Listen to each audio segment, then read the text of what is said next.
when they discover, they figure out, they do the clock. Remember the drawing, you were telling me about drawing a clock.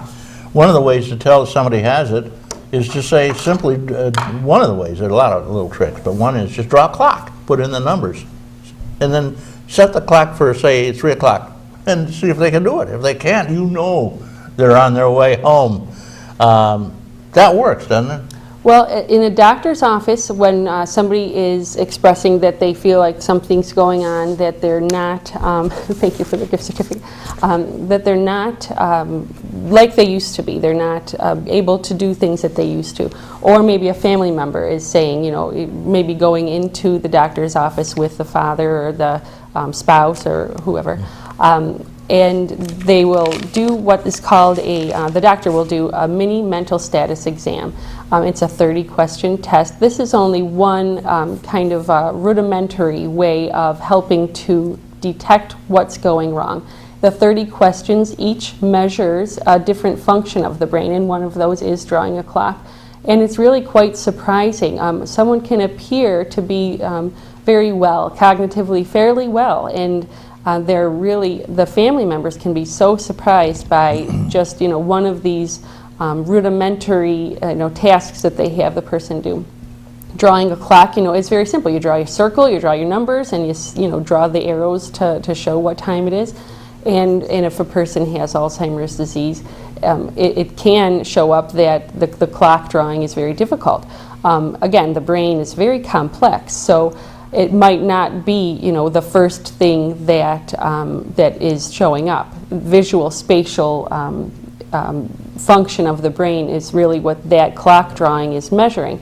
And of the 30 questions, maybe there's, 3 or 4 that they're having trouble with, and maybe 6 months later or a year later they'll have trouble with 6 or 8 of the questions. But and a person lives for an average of 8 years with this disease, but people can live for as long as 20. And every person really goes through this disease a little bit different than the next person. And so the symptoms are going to show up differently in each person. And so the clock drawing, might be fine in one person for a period of time, but might be really difficult right off the bat for another person. Yeah, the engineer just told me there are over 3,000 of our viewers right now are drawing clocks. Oh boy, yeah, that can happen. That people are afraid of this disease, and rightly so. It's a scary disease, but don't just depend on that one part of the test. That's only one step in the diagnostic process. Getting to a doctor and talking to the doctor about this, there can be blood tests that they can do to see if there's other things going on, like a thyroid condition or a B12 deficiency. And then other tests, from a neurologist, having an MRI or a CT scan or a PET scan, and different insurance plans will cover different things. And I think, really advocate for yourself. Go to the doctor and say, I want to figure out what's wrong with me. I think that this disease hasn't gotten enough attention because our society doesn't value older people and aging as much as we value youth. And that's a waste, because there's a lot of quality of life that can be had in our older years. Yeah, well, obviously the Congress is going to starve us or have us die without health care. The program for seniors, according to our Congress, from what you can see, the way they're treating them is for us to die, do what we're supposed to do. Get out of the way. Well, and I guess that raises the point of we have to fight for our rights as citizens. No matter what age, we're valuable people. And if somebody's showing these kinds of symptoms at my age, then people would be flipping head over heels to figure out what's wrong with me because I'm younger. But as we age, people are like, well, it's just a normal part of aging, but it's not. This is a disease process, and not everybody gets this disease. Half of the people over the age of 85 will have this, but the other half do not. And half over 85, that's stunning. It is. My mother-in-law had it when she was in her 60s, and she died of it at 97. Oh boy, she had a long time. Wow. That's unusual. A couple of calls. You want to take one? Certainly. Hey, good morning, caller. Thank you for waiting. Good morning, Jennifer. This is Linda Spalding. Good morning, Reed. Well, good morning. And she has a wonderful old husband, and he's getting a little forgetful, though. Okay. Hello, Linda. Yeah, aren't we all getting forgetful, Reed? That comes with maturation. But I know it's much different than Alzheimer's. And I think that so many people have been touched by this situation, Jennifer. I know my uncle had it and passed away a few years ago. I participate in the memory walk every year. Thank you. That's wonderful. Yes, it's such a devastating illness, especially for the family. They seem to go through such trauma when it happens, and it's something that we really need to focus our attention on. I'm so glad that this is happening and we have these groups that are dedicated to it. Well, thank you very much, Linda, for your comments. Did I hear that dog? You heard one of them, yes. Oh, okay. Has Doug taught them how to play the piano yet? No, but they understand French. How do they understand French? Well, I taught them a few words. I taught them French when they were puppies. They're French poodles. Oh, okay. It's natural. Yeah. All right. I'm appealing to their genetics. Okay. When I say, excusez-moi, s'il vous plaît, they move right out of the way. Or you say, chien, immediately. Dog, get out of there. All right. Je vous aime. So at any rate, are you still working for the Office of the Aging? Yes, I am. I still work for the Office of the They Aging. haven't taken away all your stuff yet? They've taken some of it, I know. No, I don't think so. And we're Yeah. not working out of a trailer in the park either. Well, I saw them moving that trailer down. I swear to God, it said Office of the Aging was already painted on it. I don't think it was us, not our county anyway. So anyway, I would like to point out that there are many services with the Chautauqua County Office for the Aging. And we also are engaged in working with people with their high cap, with their insurance coverage and their Medicare D program and their different things, and also HEAP. So it's very busy. And I'd like to give you the telephone number for the Office for the Aging for those services and many others, including our senior employment program.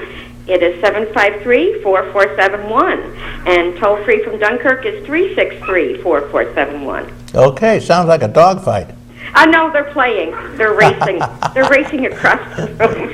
We always get a little chat with her. Yes. She's lives in Chautauqua, right on Chautauqua Lake, over in the famous Chautauqua institution. And it's not the institute either; it's the institution.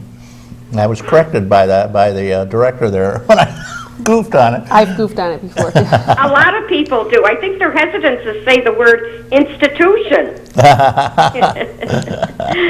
Well, thank you very much for your commentary and for your little bit of information about the Office for the Aging. And let's hope that you guys had a great Thanksgiving and a big Christmas coming up.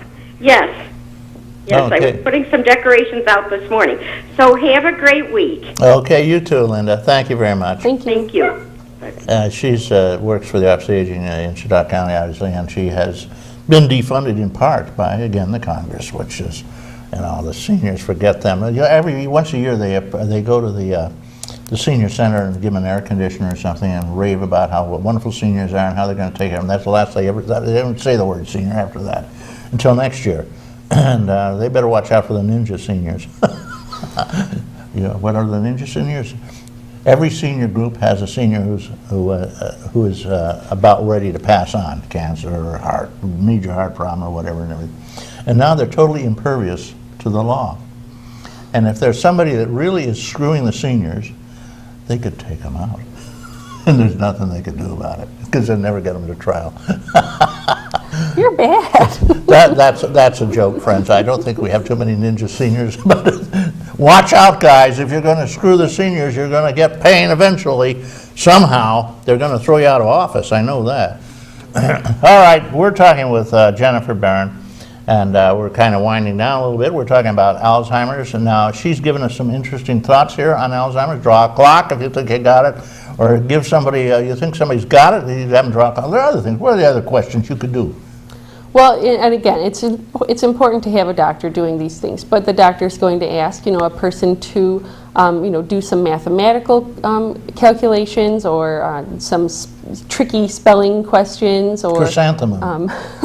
or memory, questions, telling them to remember these 3 things, and then I'm going to repeat it in 5 minutes and see if the person's short-term memory is able to, hold that information. But again, it's important to have a diagnosis, and it's important to get out and talk to your congressman. Like you're talking about, our Congress is not paying enough attention to this disease. Some of our congressional members are, and we thank them for that. But definitely more needs to be done. And over the 10 years that I have been involved with this organization, there has been improvements, but much more needs to be done. More research and more funding for research, because this disease alone has the possibility has the potential of bankrupting Medicaid and Medicare just by itself without accounting for any other illness because of the high cost of care for an individual with this disease. 100,000 a year. Certainly, and that's, with nursing home care, it can be even more. And so it's important for people of all ages to know about this disease and to contact their congressional members about this disease and tell them we need to do something about it, because if we don't, we're in deeper trouble than we already are. It has a terrible human toll. The person who has the disease is in an emotionally difficult place all the time. And then a person who's caring for a person with this disease, it's really logistically difficult, it's tiring, and you never know exactly what the right thing to do is. You try lots of different things and see what works on that particular minute. And then, financially it's difficult to care for a person with this disease because the person needs to be cared for 24 hours a day. And then the medications are expensive. And so the more people... If they work. If they work. If you can prove they work. Right, and we don't know, but more people are staying in the early stages of the disease for a longer period of time and getting diagnosed earlier. So we hope that the medications are actually doing something to help with that. And so again, part of my role at the Alzheimer's Association is to have people get not only an awareness of the disease, but then taking the next step and make a phone call, write a letter, send an email to our Congress and tell them that we need to increase research funding for this disease and make something happen. There are so many scientists that could do so much more for this disease if we just had the funding.